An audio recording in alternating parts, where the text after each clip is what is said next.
How do you even begin to process a text message sent from the woman who abandoned you a year ago that has the unmitigated gall to say, "I've had my fun. Now I'm ready to be a wife again"? That's not just a text, it's a bomb dropped directly into the quiet, fragile peace you finally managed to build. I can still feel the cold kitchen tile beneath my bare feet that morning, the faint scent of stale coffee clinging to the air as the first rays of dawn struggled to pierce the blinds. It was 6 a.m. and my entire world had just dissolved into a single, cruel sticky note. My wife of 26 years, Eleanor, was gone. Just vanished, as if she'd never existed, leaving only those chilling words on the bathroom mirror. "I need to find myself. Don't wait up." And, oh God, that smiley face at the end. Like this was some kind of twisted joke. Eleanor's closet was a gaping void, her toiletries, everything gone. My heart pounded as I checked our joint accounts, a cold dread washing over me. Something felt horribly wrong. And there it was, $80,000, transferred out 3 days earlier to an account I'd never seen. I stood there, refreshing the bank app again and again, as if the numbers might magically reappear, but they didn't. That's when the real panic set in. This wasn't a spontaneous weekend trip or some girl's vacation. This was something far more calculated, far more brutal. My name is David Miller. I'm 50 years old, and for the past 2 decades, I'd poured my life into building a small chain of car washes in the suburbs. It was steady, honest work that gave us a comfortable life, a stable life. I thought we had a stable marriage, too, even if the passion had faded into a comfortable hum. That first day, I must have called her cell phone 40 times. My voicemails started out concerned, then grew confused, then angry, and finally, just desperate. But every single call went straight to voicemail. By the second day, the horrifying truth dawned on me. Her phone wasn't just off, it was disconnected. Completely.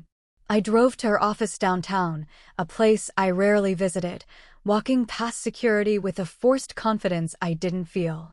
When I found her supervisor, the woman gave me this incredibly awkward look. She told me Eleanor had requested an indefinite leave of absence about a week ago, citing personal reasons. That's when it hit me like a physical blow. Eleanor had planned this. She had orchestrated her entire disappearance, and I, her husband of 26 years, was apparently the absolute last person on earth to know.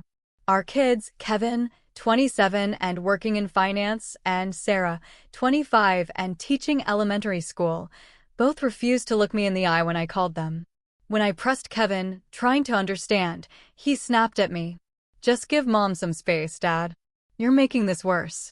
And in that moment, the final, crushing realization dawned. My own children were in on it. They knew she was leaving. And not a single one of them thought to give me a heads up, a warning, anything. The house became a tomb after that. Every room, every hallway, echoed with the ghosts of a life I thought we'd built together. Photos on the walls, vacations, birthdays, anniversaries, suddenly seemed like elaborate lies, frozen smiles hiding a deception I was too blind to see. I couldn't eat, couldn't sleep. I just wandered from room to room, a hollow shell, desperately trying to understand what I had done wrong. I took a week off work, leaving my assistant manager in charge of the car washes. I told him I had a family emergency, which wasn't technically a lie, just a massive understatement.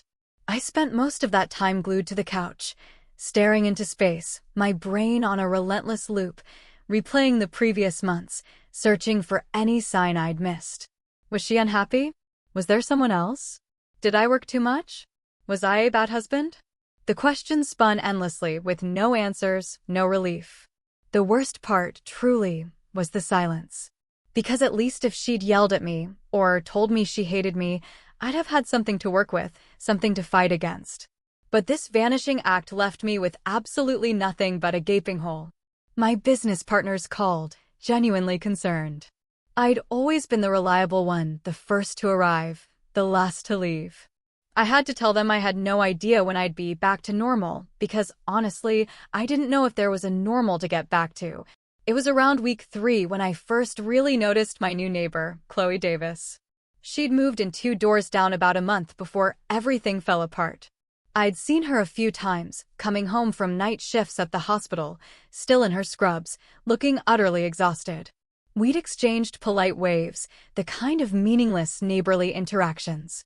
But one afternoon, she knocked on my door, holding a plate of chocolate chip cookies that were slightly burned around the edges. "I made too many," she said, with a genuine, warm smile. "Thought you might want some." That smile, that simple act of kindness, was the first real human warmth I'd felt in weeks. I invited her in, mostly because I didn't want to be rude, but we ended up talking for 2 hours about nothing important, just normal conversation about the neighborhood, the weather, her job in the ICU. And when she left, it struck me. I'd laughed. For the first time since Eleanor disappeared, I had genuinely, truly laughed. Chloe started checking in on me after that. Nothing pushy, nothing romantic, just friendly visits that broke up the crushing, suffocating loneliness. She had this incredible way of listening that made me feel like I wasn't losing my mind over being so hurt and confused. She'd bring coffee sometimes, or we'd sit on my porch, and she'd tell me stories about difficult patients or hospital politics. Slowly, so slowly, I started to feel like maybe, just maybe, I could survive this. One evening, about a month after Eleanor left, Chloe and I were sitting on my back deck, beers in hand, watching the sunset. I'd finally told her the whole story, the disappearance, the stolen money, the kids siding with their mother.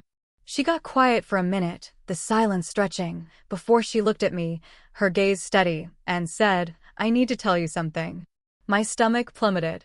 Here it comes, I thought. Another betrayal. She looked down at her hands. "I was your brother James's hospice nurse, 3 years ago. I took care of James in his final weeks." I just stared at her. My brother had died of cancer, and I'd been with him as much as humanly possible, but there had been so many nurses, so many faces, it was a blur. Chloe continued, "He talked about you constantly, David. Showed me photos, told me stories about your life, your car wash business. When I saw you moving into this neighborhood, I recognized you immediately." I didn't know what to say. It felt too coincidental, too convenient. She must have seen the skepticism on my face because she quickly added, "I didn't approach you because it felt weird, like I was some kind of stalker. And then, when I saw you were struggling, I couldn't keep pretending I didn't know you." There was something in her eyes, a raw vulnerability and honesty that I desperately needed to believe in. I asked her why she was telling me now. "Because," she said, her voice soft but firm, "I don't want to start something real with a lie between us." That word, real, hung in the air like a fragile promise of something I didn't even know I wanted anymore. That night, after she left, I sat in my empty house. Eleanor's absence, a physical presence in every room. And I understood, for the first time since that god-awful sticky note, that I wasn't thinking about what I'd lost. I was thinking about what might be possible. And that terrified me almost as much as it gave me hope. The next few months were like watching myself come back to life in slow motion. Honestly, I didn't even realize it was happening until I caught myself humming while making breakfast one morning and had to stop, because it felt wrong to be happy when Eleanor had just abandoned me. Work started to go better because I could actually focus again. I opened a 4th location, and my business partners commented that I seemed sharper in meetings, more engaged than I'd been in years. I threw myself into a bunch of home improvement projects I'd been putting off forever, tearing out the old deck and building a new one, repainting the garage, fixing the fence that had been leaning since last winter. Chloe would come over on Wednesday evenings like clockwork. We'd have coffee and talk about our days. On weekends, we started doing normal friend stuff, like hitting up the farmer's market or catching a movie.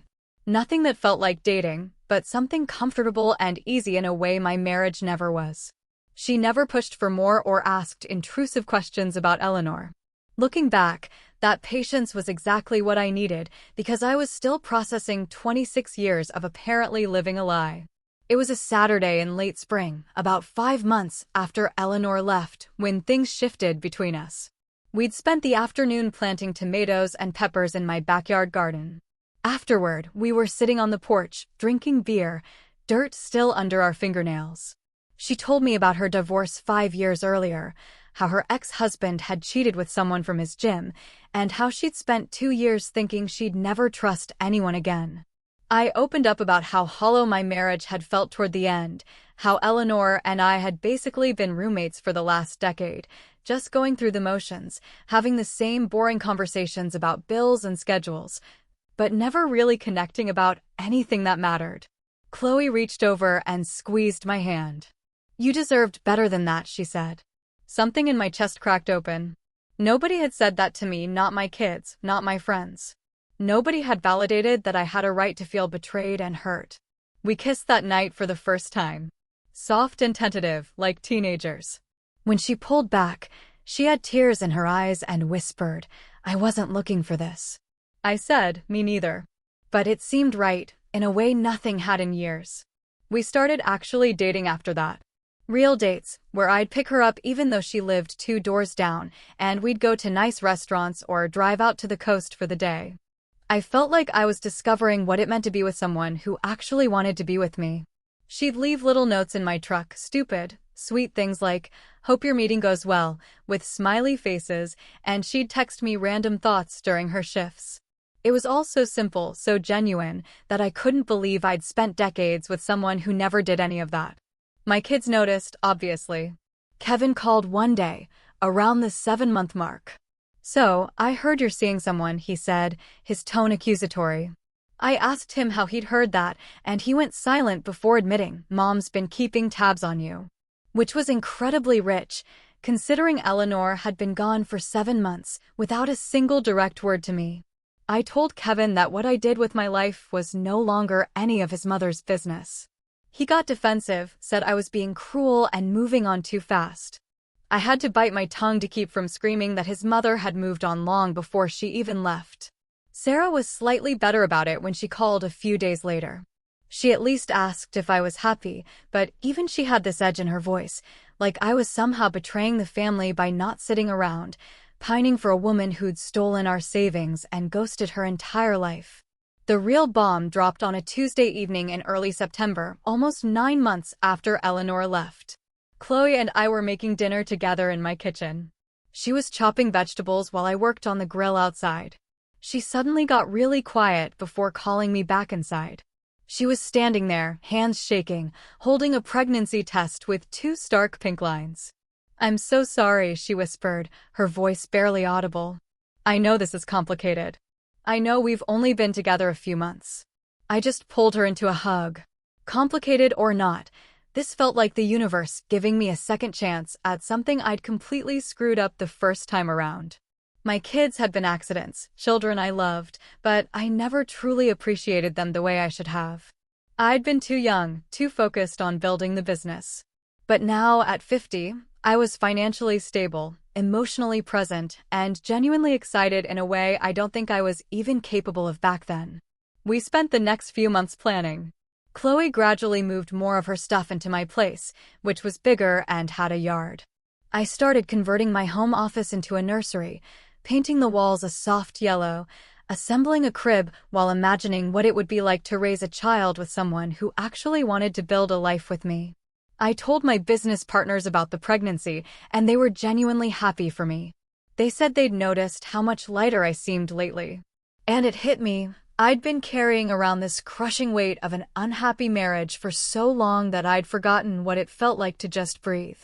Chloe was about 4 months along when everything exploded. Her baby bump was just starting to show, and we'd begun talking about whether to get married before the baby came or wait until after.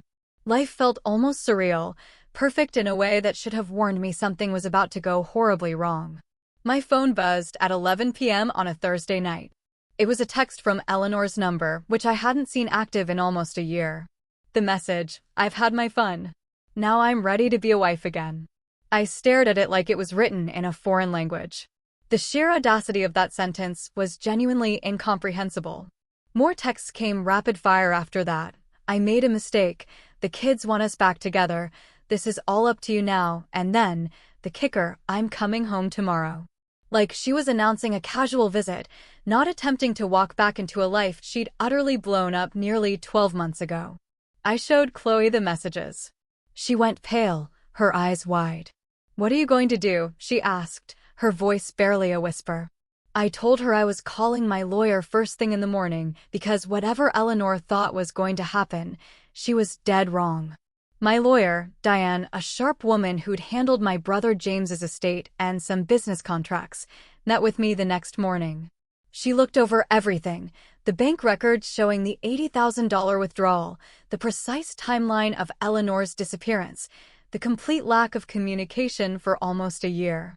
Diane leaned back in her chair, a thoughtful expression on her face. "David," she said, her voice firm, "you have an incredibly strong position here. Abandonment, theft, emotional distress, the works." I felt this sudden, powerful surge of validation. I'd spent so many months wondering if I was overreacting, if I was just being a bitter ex. I hired a private investigator too, a former cop named Mike, who came highly recommended by Diane. Something told me there was more to this story than just Eleanor finding herself on some extended soul-searching journey. Mike came back 3 days later with a folder that made my stomach churn. Photos of Eleanor with different men over the past year, credit card receipts from hotels and restaurants in 3 different states. Evidence that she'd been planning this escape for at least 6 months before she actually left, based on her search history and communications her phone company had archived. She hadn't been finding herself. She'd been having an extended affair tour on our dime. And when the money ran out and her latest boyfriend in Miami dumped her, suddenly she remembered she had a stable husband with a successful business waiting at home. I sat in my living room, going through the investigator's report while Chloe was at work, looking at photos of my wife of 26 years laughing with strange men, kissing someone in a beach parking lot, walking hand in hand through some downtown I didn't recognize. The weird thing was, I didn't feel angry. Just empty. Like I was looking at a stranger who just happened to have Eleanor's face. I was still sitting there, the folder open, when someone started pounding on my door early Saturday morning. Aggressive knocking, like the person was trying to break it down. And I knew, without looking, who it was. I didn't move. Just sat there, listening to Eleanor yell, "David, I know you're in there. We need to talk. You can't ignore me forever." Her voice had an edge of panic I'd never heard before. Then I heard footsteps on the stairs, and Chloe appeared, wearing my old college t-shirt that hung down to her knees, her baby bump clearly visible now at 4 months. She looked at me with those calm, steady eyes and said, "Want me to answer it?" I nodded. I genuinely wanted to see Eleanor's face when she realized how thoroughly she destroyed any chance of coming back. Chloe walked to the door with this calm confidence that I absolutely did not feel. She unlocked it and pulled it open, while I stood directly behind her, where Eleanor could see me clearly. The look on my wife's face was worth every sleepless night I'd had over the past year. She froze mid-sentence, her mouth literally hanging open, eyes darting from Chloe to me, to Chloe's visible baby bump, and back again. The color drained from her face so fast I thought she might actually pass out on my porch. Eleanor stammered, "Who are you? What is this? What's going on?" Chloe just smiled politely. "I'm his girlfriend," she said, her voice clear and firm. "And you need to leave." Then she closed the door in Eleanor's face. We could hear Eleanor screaming from outside. "You got someone pregnant. Are you insane? We're still married. I'm calling my lawyer." But her voice sounded panicked and desperate rather than angry, like she'd just realized she'd miscalculated badly, catastrophically. I filed for divorce that afternoon. Diane drew up the papers, citing abandonment, theft, and marital misconduct. We had everything documented, bank statements, the investigator's report, even testimony from Eleanor's former supervisor about the sudden leave of absence and the fact that Eleanor had never intended to return to her job. Eleanor tried everything to stop it. She called me dozens of times, leaving voicemails that ranged from apologetic to manipulative to outright threatening. She showed up at my house twice more until I got a temporary restraining order. And she even tried to turn the kids against me even harder than they already were, painting herself as the victim of my cruelty.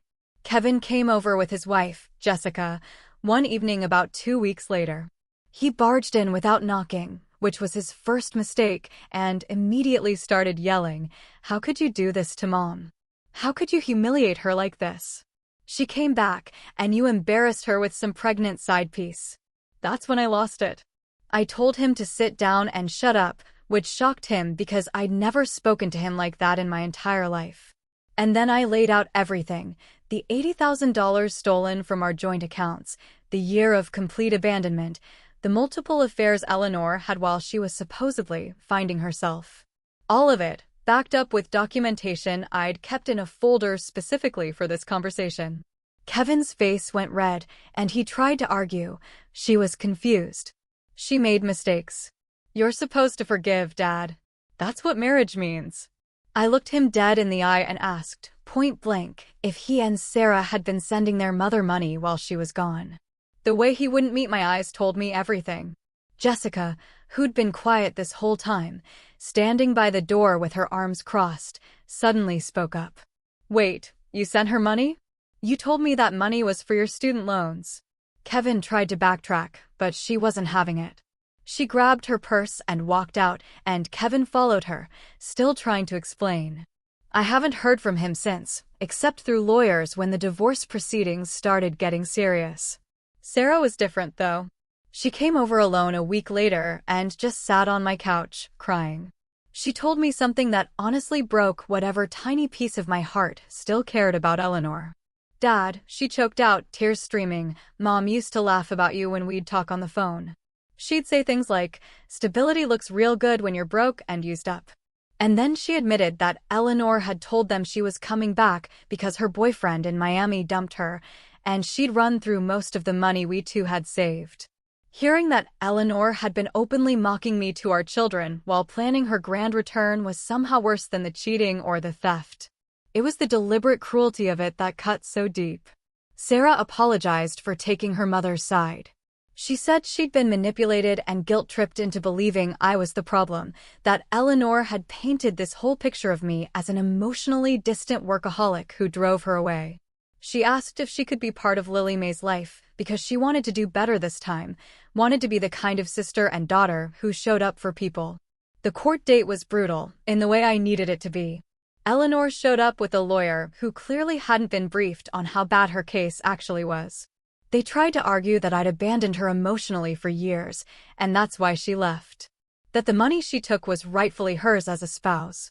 That I'd moved on inappropriately fast with Chloe. Diane destroyed that argument in about 5 minutes flat. She presented the timeline of Eleanor's affair planning, which went back almost 2 years based on what Mike, the investigator, had found. The financial theft that occurred before she left. The year-long abandonment with zero contact. The judge, Judge Evelyn Reed, a no-nonsense woman in her 60s, just stared at Eleanor. "Ma'am," she said, her voice cutting through the silence of the courtroom, "you have no grounds here whatsoever. You will receive 15% of marital assets, minus the $80,000 you unlawfully withdrew. This case is closed." I watched Eleanor's lawyer physically wince, knowing they'd just been utterly destroyed. Eleanor tried to get alimony, tried to claim she deserved half of everything, including my business. But Diane had meticulously documented that Eleanor had been employed and capable the entire time and had left voluntarily. Judge Reed wasn't having any of it. She actually said, from the bench, "You don't get to abandon your marriage for a year, steal marital funds, and then come back demanding support when your plans didn't work out." That felt like the validation I'd been needing for months. Walking out of that courthouse, I felt lighter than I had in years. Like I'd been carrying around this massive weight, and someone had finally, mercifully, cut it loose. And Chloe was waiting for me outside, with Sarah.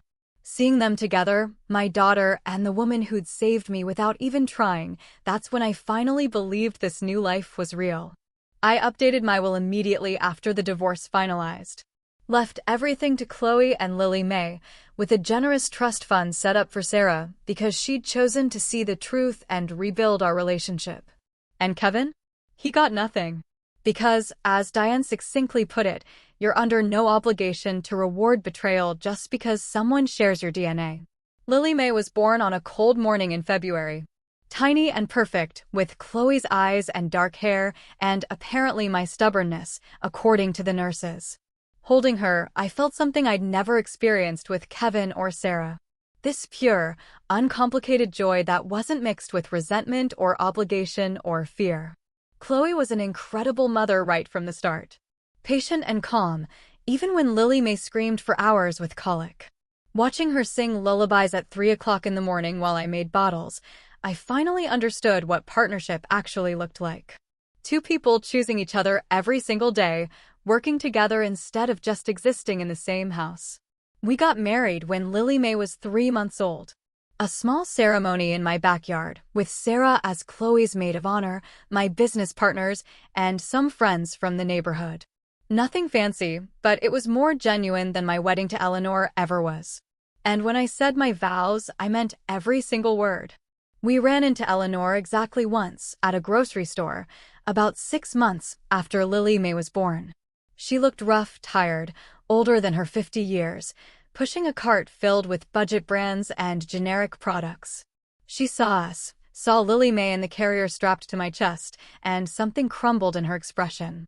The realization of everything she'd thrown away landing on her all at once. She walked over slowly and said, in a small, defeated voice, "Congratulations. She's beautiful." I just said, "Thanks. Take care of yourself." Because I genuinely didn't feel anger anymore. Just pity for someone who destroyed her own life chasing a fantasy that never existed. We walked away, and I didn't look back. Sarah told me later that Eleanor was working 2 jobs, trying to recover financially, that she'd moved into a studio apartment across town. She talked sometimes about how she'd ruined everything. Honestly, I hope she finds peace someday, but it's not my problem anymore. Kevin reached out through Sarah recently, said he wanted to meet Lily May, wanted to apologize for how he'd acted. But I'm not there yet, and maybe I never will be. Chloe supports whatever I decide because she trusts me to know what's healthy for our family and doesn't push me to forgive before I'm ready. Lily May just turned 1 last month. We had a small party in the backyard with Sarah, Chloe's family, and some friends from the neighborhood. Watching Lily May smash cake all over her face while everyone laughed, I had this moment of crystalline clarity. If Eleanor hadn't left, if she hadn't blown up our life, I would have died never knowing what it was like to be genuinely loved by someone who chose me every single day. I'm not grateful for the pain, or the betrayal, or the months of hell where I couldn't sleep or eat or function like a normal human being. But I'm profoundly grateful for where it led me. And sometimes, when Chloe and I are sitting on the porch after Lily May is asleep, drinking wine and talking about nothing important, I think about that sticky note on the mirror, and I realize it was probably the best thing Eleanor ever did for me. Because it set me free to find the life I was actually supposed to live, with a woman who sees me and values me, and a daughter I get to raise the right way this time around. It's a wild ride, this life, isn't it? If you've ever faced a betrayal that somehow led you to a better path, or if you just have thoughts on Eleanor's audacity, I really want to hear it. Drop a comment below, I'm reading everything. And if you want more stories like mine, don't forget to like this video and subscribe to the channel.